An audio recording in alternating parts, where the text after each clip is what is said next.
오늘 11월 29일 월요일 우리가 새벽에 함께 나누는 하나님의 말씀입니다. 우리의 연약함과 악함을 긍휼히 여겨주시고 그런 가운데서도 한없는 은혜와 사랑을 베풀어 주신 아버지 하나님, 우리의 무지함도 오래 참으시며 우리의 완악함도 참으로 불쌍히 여겨주시고 그 한량 없으신 인자하심으로 우리를 포기하시거나 버리지 않으시고 영원전부터 작정하신 그 구원의 은혜 안에 우리를 늘 보존해 주시고 인도하시는 그 은혜를 따라 오늘도 이 한 주간도 온 땅의 주의 백성들이 주님을 바라보도록 주님의 말씀을 붙들며 살도록 강건케 하시고 또 그 심령 속에서 주님을 따르는 새 힘을 공급받도록 역사하여 주옵소서. 예수님의 이름으로 기도합니다. 아멘. 고린도전서 15장 9절에서 11절을 보시겠습니다. 고린도전서 15장 9절에서 11절.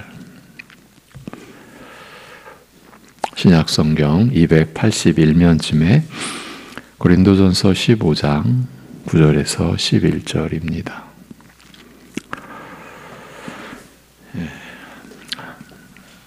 같이 보시겠습니다. 9절부터 11절 다 같이. 나는 사도 중에 가장 작은 자라. 나는 하나님의 교회를 박해하였으므로 사도라 칭함받기를 감당하지 못할 자니라. 그러나 내가 나 된 것은 하나님의 은혜로 된 것이니 내게 주신 그의 은혜가 헛되지 아니하여 내가 모든 사도보다 더 많이 수고하였으나 내가 한 것이 아니요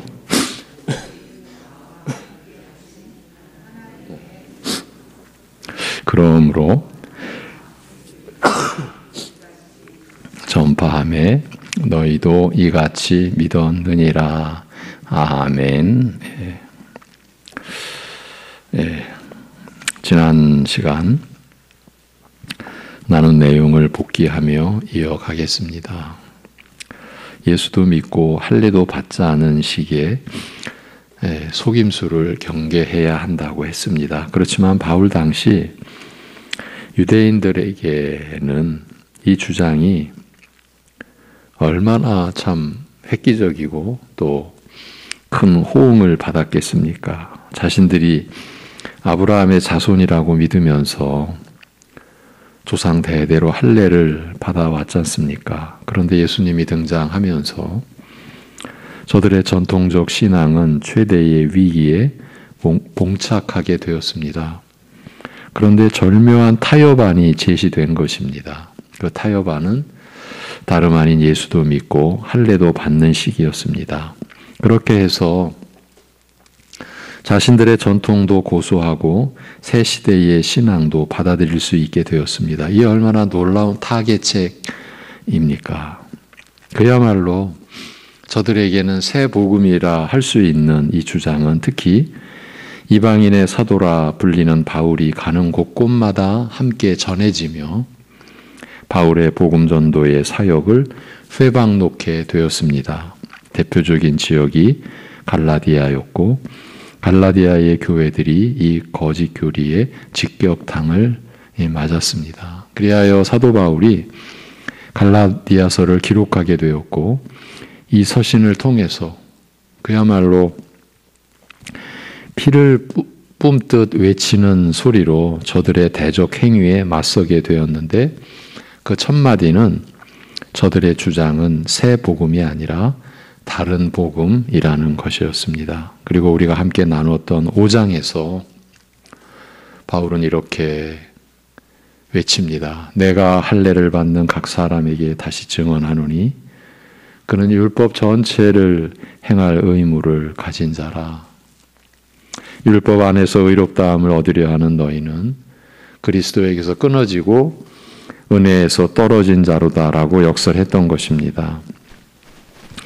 그러면 그 갈라디아서 5장에서 사도 바울이 또 할례를 들고 나온 이유는 무엇이었습니까? 그것은 그 1절에서 그리스도께서 우리를 자유롭게 하려고 자유를 주셨으니 그러므로 굳건하게 서서 다시는 종의 멍에를 매지 말라고 한 내용을 뒷받침하기 위함이었습니다. 그러니까 다시 종의 멍에를 매는 일이 이미 갈라디아 교회 안에서 발생했었고 그 점을 지적하면서 그 결과가 얼마나 두려운 것인지를 새삼 밝혀준 것입니다. 그러면 그리스도께서 주신 자유의 정체가 무엇이라 했습니까? 그것은 율법의 요구와 율법의 저주로부터의 자유라고 했습니다.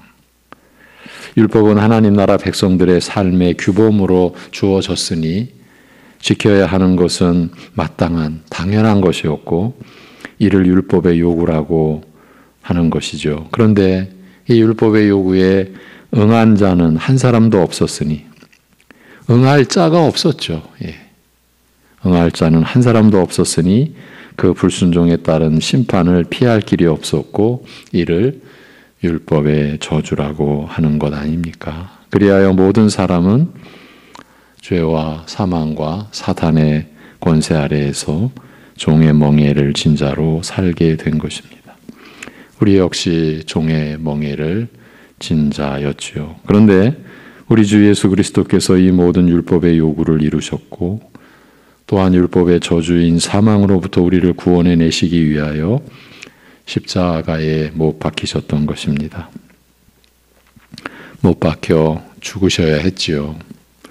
그리고 다시 살아나심으로써 자신이 이루신 의, 곧 율법의 요구를 이루시고 율법의 저주인 사망을 담당하여 주신 그 은혜를 자신을 믿어 자신과 연합된 모든 자들에게 값없이 베풀어 주신 것입니다. 이를 가리켜 그리스도께서 우리를 자유롭게 하려고 자유를 주셨다고 한 것이고, 그러니 굳건하게 서서 다시는 종의 멍에를 매지 말라고 권고한 것입니다. 그런 뒤에 바로 다시 종의 멍에를 매는 전형적인 방식을 소개하여 주었는데 그것이 바로 할례를 받는 것입니다. 할례를 받으면 그는 율법 전체를 행할 의무를 가진 것이라고 함으로써 이것이야말로 종의 멍에를 다시 짊어진 형태라고 한 것입니다.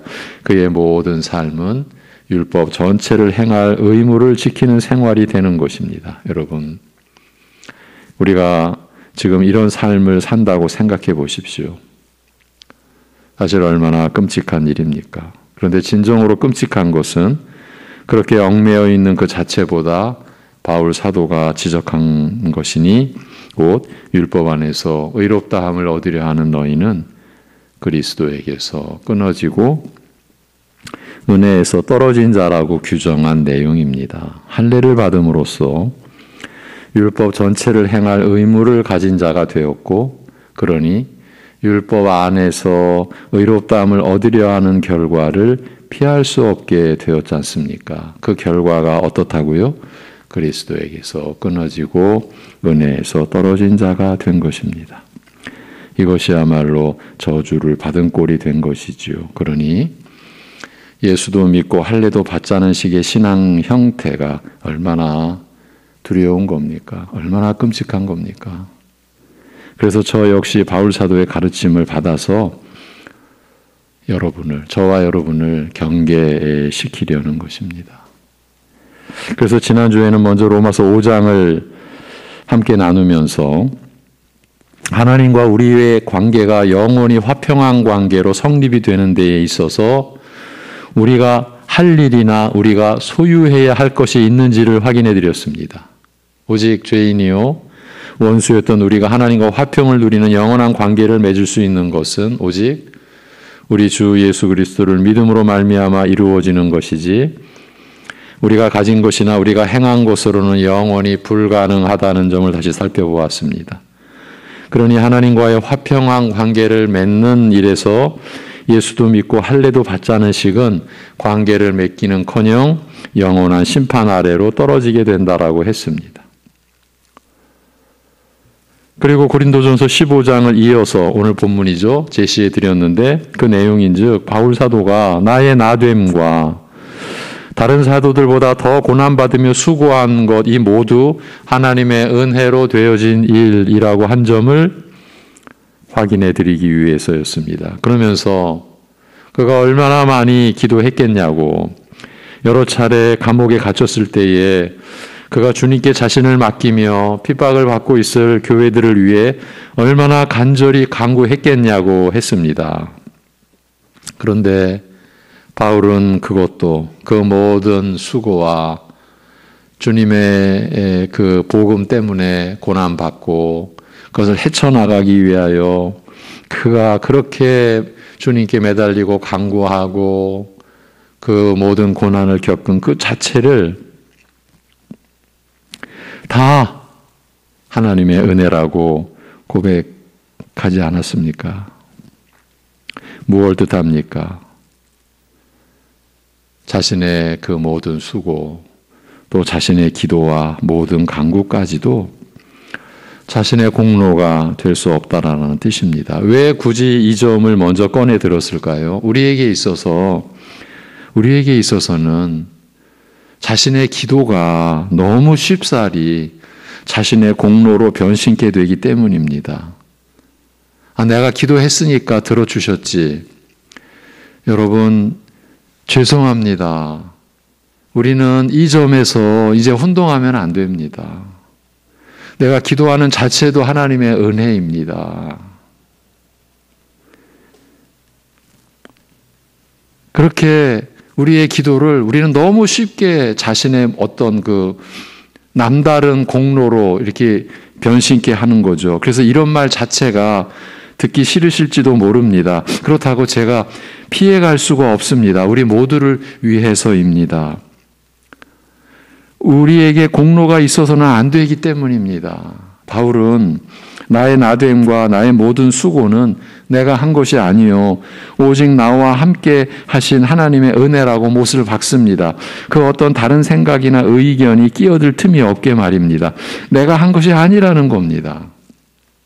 오직 나와 함께 하신 하나님의 은혜로 나는 감당했을 뿐이라고 하는 겁니다. 여러분, 그냥 쉽게, 그냥 솔직히 우리 자신을 돌아보았으면 합니다. 우리는 내가 했다고 하는 게 얼마나 많습니까?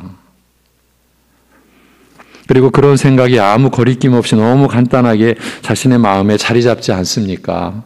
내가 얼마나 기도했는데, 내가 얼마나 충성 봉사했는데, 이런 모습은 무슨 애교를 떠는 행위로 이런 모습을 무슨 애교로 간주할 수 있겠습니까? 그렇지 않습니다. 이것은 우리의 신앙과 그로 인한 생활 전체를 무너뜨리는 결과를 낳게 되기 때문입니다. 왜냐하면 나와 함께 하신 하나님의 은혜도 있지만 내가 한 것도 있잖아 라고 하는 것이 바로 이 교묘한, 바로 이 점이 예수도 믿고 할례도 받자라는 식과 다를 바가 없기 때문입니다. 우리가 하나님과의 관계를 맺는 면에서나 하나님을 섬기는 면에서나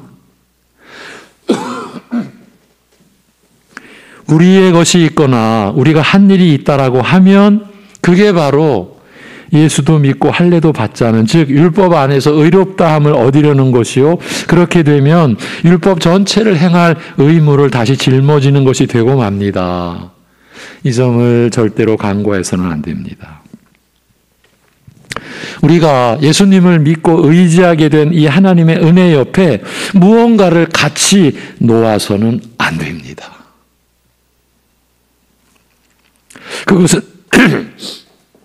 그것은 예수님을, 그것도 십자가에 못 박히신 예수님을 조롱하고 멸시하는 행위가 되기 때문입니다.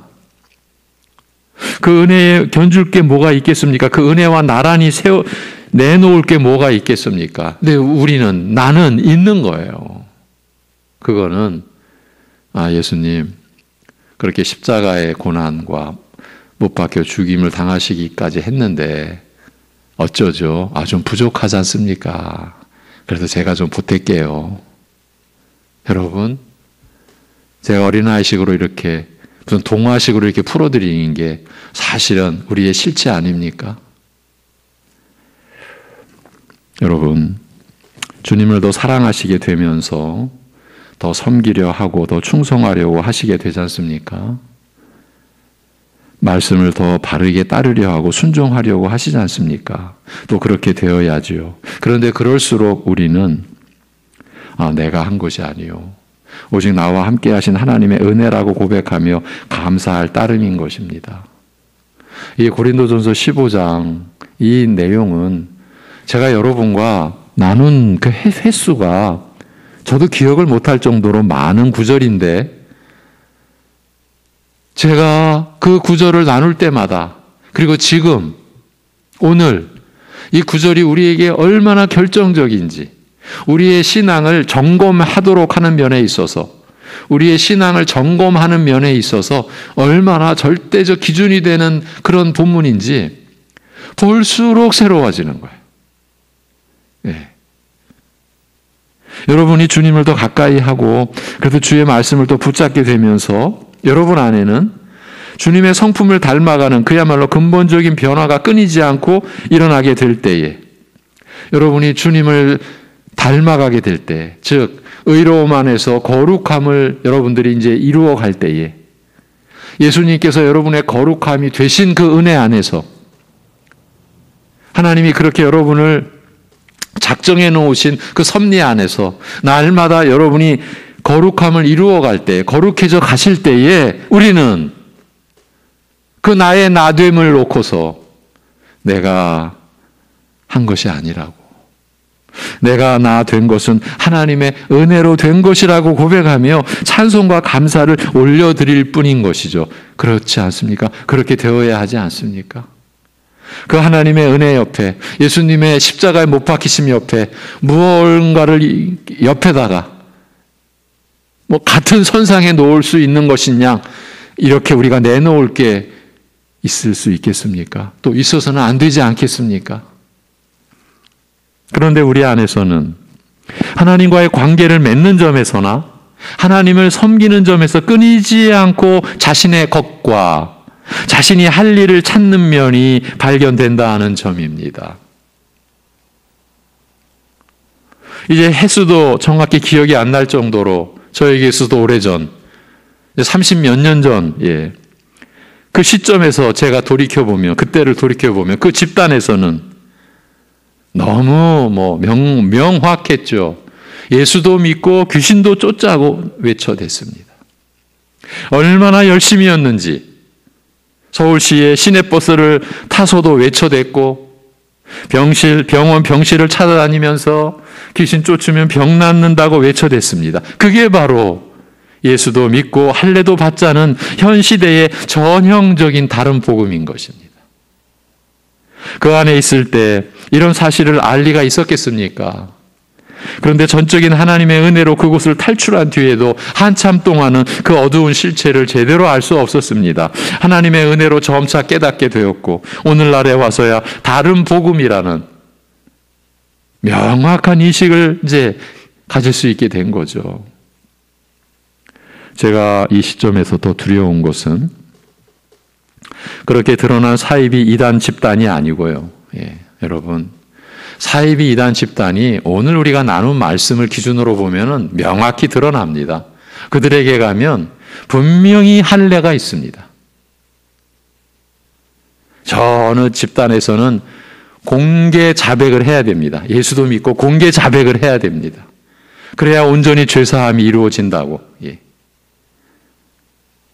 그래서 우리 교단에 그렇게 해서 그 자녀가 스스로 극단적 선택을 한 그 고통과 슬픔을 안고서 저 집단을 밝혀달라고 그 부모가 우리 교단에 탄원을 해서, 여러 가지로 복합적이지만 그런 요인도 있었어요.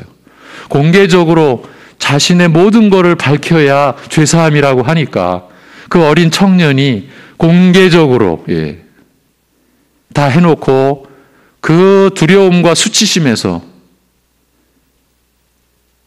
스스로 극단적인 선택을 하는 일들 한두 건이겠습니까? 어디 가면은 예수도 믿고 땅도 밟아야 되는데 땅 밟기 한 거예요. 땅 밟기. 예. 여러분 그런 게 꼭 있어요. 그런데 제가 더 두려운 것은 그렇게 드러난 사이비 이단 집단이 아니고 한 신자, 각 개인이 은밀하게 감춰둔 채로 자신만이 소유하면서 행하고 있는 할례입니다.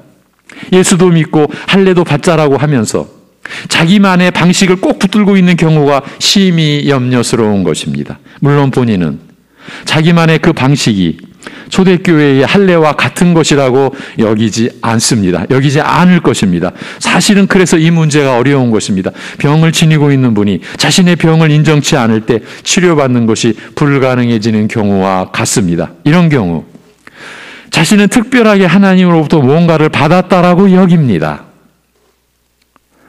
이렇게 되면 그에게는 성경이 불필요한 것이 되어버립니다. 왜 성경 말씀이 필요하겠습니까? 그런 이에게 자신은 특별히 하나님으로부터 받은 게 있고 또 그렇게 앞으로도 받을 것이라고 믿고 있는데요. 우리 주일날 사실은 저도 누가 크냐라고 하는 이 문제가 이렇게 큰 문제일지는 사실은 솔직히 제 자신도 이번에 말씀을 나누면서 분명하게 붙잡게 되었지. 그전에는 그게 그렇게 큰 문제일까 했었어요. 그런데 자신만의 특별한 무엇이 있다라고 했을 때 당연히 자기가 큰 거죠. 똑같을 수가 없는 거죠. 누가 더 크냐라고 하는 이 질문은 당연히 필요한, 자기는 하나님께 특별한 대접을 받고 있으니까. 여러분, 여기서 드러난 결정적인 문제가 무엇이겠습니까? 중보자이신 예수 그리스도께서 그에게는 필요 없는 존재가 된다라는 점이에요. 중보자가 필요 없는 거예요. 그래서 다른 복음을 붙드는 자를 그리스도에게서 끊어졌다, 이렇게 은혜에서 떨어진 자라 이렇게 단정 지었던 거예요, 바울이.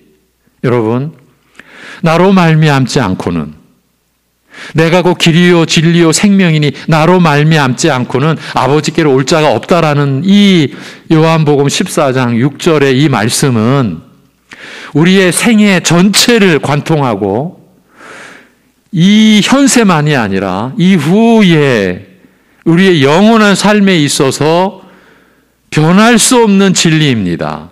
그래서 우리 주 예수 그리스도께서는 우리의 영원한 새 언약의 중보자이신 거예요. 하나님 한 분, 하나님과 사람 사이의 중보자도 한 분, 곧 사람이신 예수 그리스도시라. 우리가 예수 그리스도 없이는 우리는 하나님과의 관계는 끝! 기도도 끝! 여러분의 이름으로 기도하는 것 아니지 않습니까?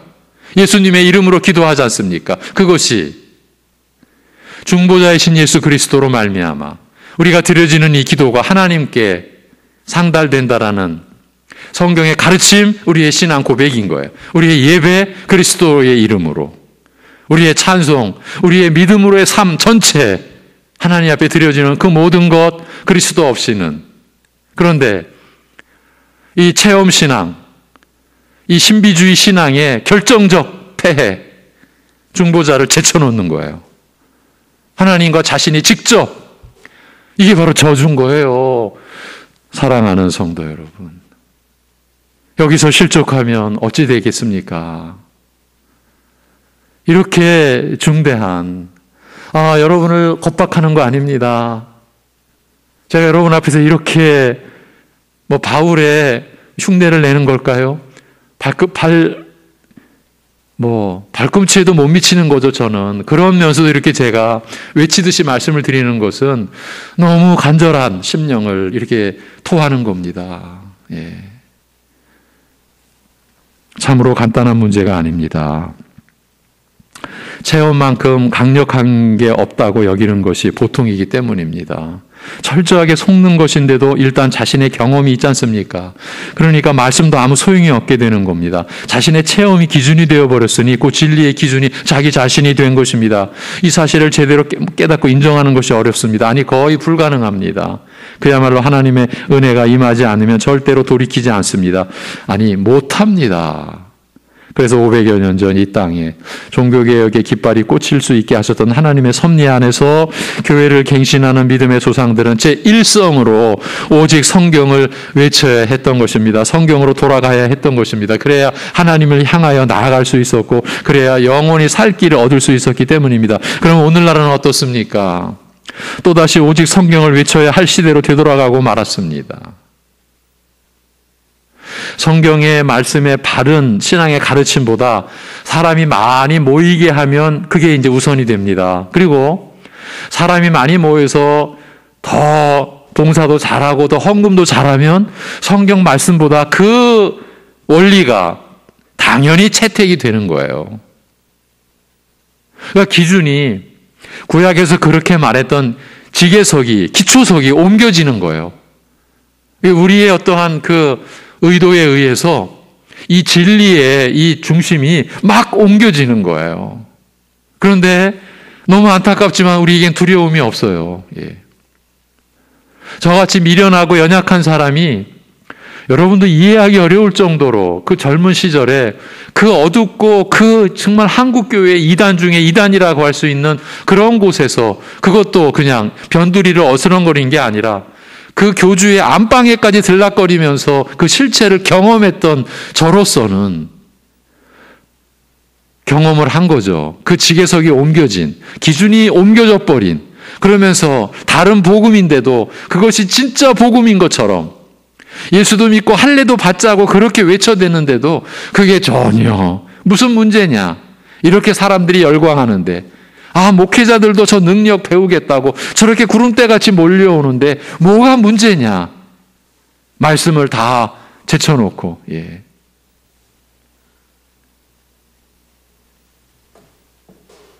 여러분, 믿음과 그 삶에서 성경만이 기준이 된다라는 교리는 지금 골동품이 되고 말았습니다.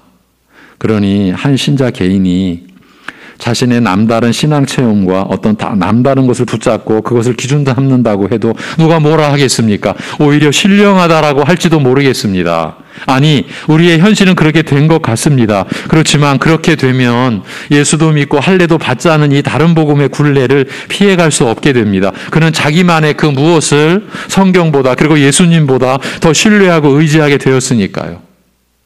아니, 자기가 본대는데, 자기는 듣는다는데, 자기 마음속에서는 그 자기만의 것이 늘 새롭게 막 일어난다는데, 그게 성령의 역사라고 하는데 누가 건드릴 수 있겠어요? 누가 그를 판단할 수 있겠어요? 이게 무서운 거예요. 그래서 그에게는 성경도 중보자 되신 예수님도 뒷전이 되는 거예요. 뒷전. 그리고 자기 것을 위한, 자기 것을 보존하기 위한 그저 명분, 하나님의 이 거룩한 말씀이 그런 처지로 추락하게 되는 거예요. 그런데도 본인은 너무 열심이고 본인은 남다르게 하나님께 가까이 있다라고 그렇게 여기고, 이건 이제 어떤 결론이냐면 그는 그 자기만의 그 무엇을 성경보다 그리고 예수님보다 더 신뢰하고 의지하게 된 그런 처지가 된 거예요. 이건 사족을 다는 건데요. 혹시 이런 상황에 이미 몰입해 있는 분이 오늘과 같은 내용을 접하게 된다면 아마 크게 불편할 것이고 어쩌면 큰 반발심도 일어날 것입니다. 그렇다면 이제 두 길이 앞에 놓인 겁니다. 이렇게 내가 불편하고 큰 반발심이 일어나는 게 옳은가 하면서 자신의 처지를 하나님 말씀에 계속 비추어 보게 되든지, 아니면 말씀을 대적하고자 하는 호승심이 일어나든지, 둘 중에 하나일 텐데 아무쪼록 말씀을 붙잡게 되시기를 바라고 그렇게 되기를 기원합니다. 이것은 저를 포함해서 저도 이 위험 속에 늘 있다고 봐야 됩니다. 우리 모두를 위해서입니다. 여러분, 예수도 믿고 할례도 받자. 기상천외의 것이 할례가 될 수 있어요. 여러분 생각할 때 어떻게 저게 할례가 될 수 있지? 할례가 될 수 있어요. 그만큼 우리 마음은 본래가 만물보다 거짓된 게 우리의 마음이니까 이게 제가 두려운 거예요. 여러분 각자 한 분 한 분이 자기만의